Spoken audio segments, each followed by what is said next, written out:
Hello guys, UsefulRandom Investing here.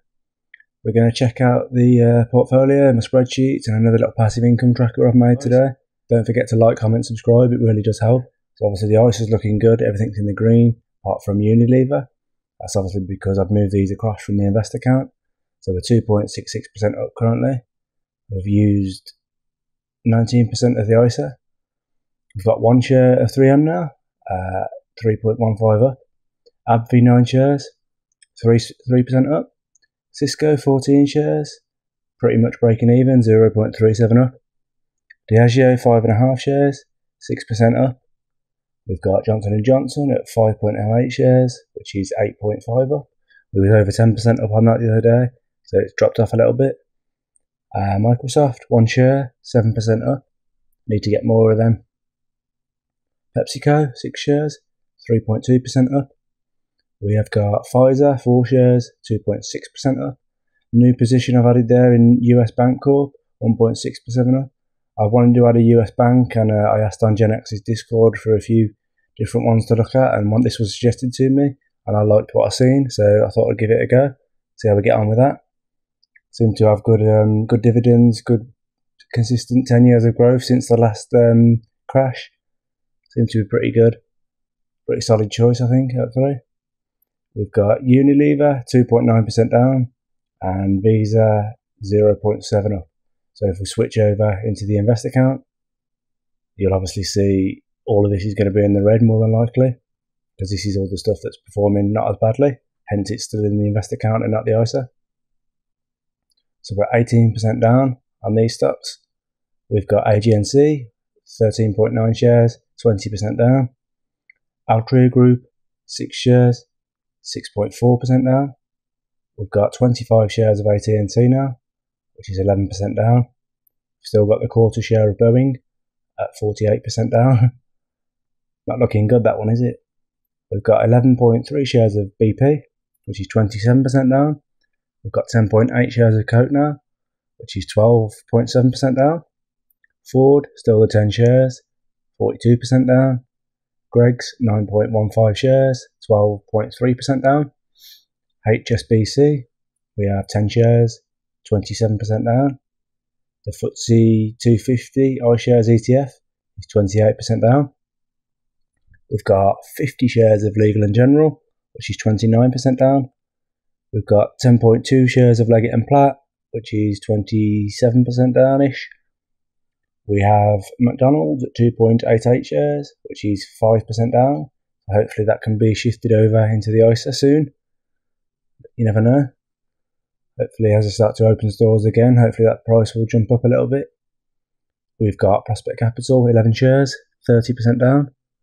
Everyone's favourite, Realty Income, ticker O, is 22% down. We've got 10.5 shares of Rio Tinto at 5.6% down. Royal Mail, 30% down. SSE, 12% down with 36 shares. Under Armour, that is a free share, which I'll be selling as soon as the market opens on Monday. So thank you very much whoever used my link. Let me know if you're watching, what did you get? We've got the FTSE 100, which is 11.6 down. And we've got 2.3 shares of Disney now, which is 10% down. And I want to show you this little dividend income tracker I've made so I can keep track of what's going on. I'll show you my spreadsheet as well. I've added a few things into the spreadsheet. So your PE ratio and the dynamic div payout is dynamic in the sense that if they update it, this will update. We're now pulling in that data from FinViz, and here's the formula.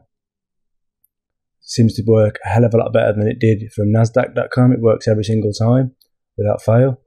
And then for the dividend dates and the ex-dividend dates, the pay dates, I'm actually using an API, which is Finki.io. I'll leave the link in the description. Again, that works flawlessly, pulls in all the data, and including the UK, which is a big, big help. Normally, UK data is a little bit harder to get hold of. You know, Seeking Alpha is great for US stuff, but it's a bit lacking for UK stuff. Dividends for the month so far, we're at £42.80, which is massive. Really good month.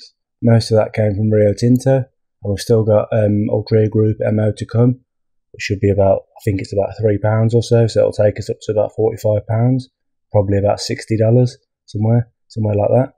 So really pleased with that. That takes us to £62.64 for the year so far in dividends. And if we look at this passive income tracker I've made, the dividends you see here across the top are actually pulling in that data from the other sheet. So they're actually linking across to that sheet. So that's really good, really handy. These are the free shares I've received. Obviously I didn't get anything in January because I just started the channel and the blog really. March was a massive month for me because I had 2 shares from AstraZeneca. They were like £65 each, so that was a nice help. Blog, obviously, as you can see, is increasing nicely every month. Let's hope that continues. The reward net Halifax, you see, is just my local bank. I mean, you get £2. I get £2 a month from them for having so many direct debits and banking so much money. It's only a little thing, but it's better than nothing. And this spreadsheet tip you see here was just from somebody who asked to see if they could have a copy of my spreadsheet, which I said, yeah, of course you can. I didn't request any money, but he gave me a tip anyway. So very grateful for that. Thank you very much. You know who you are. So as you can see, the average monthly is £80 a month. That includes everything. So that's $100 a month average. Started from just January. Very happy with that. Did not expect that at all. And if you want to go and visit my blog, UsefulRandom.com, please check it out, guys. And here's my top 3 buy and hold at the minute.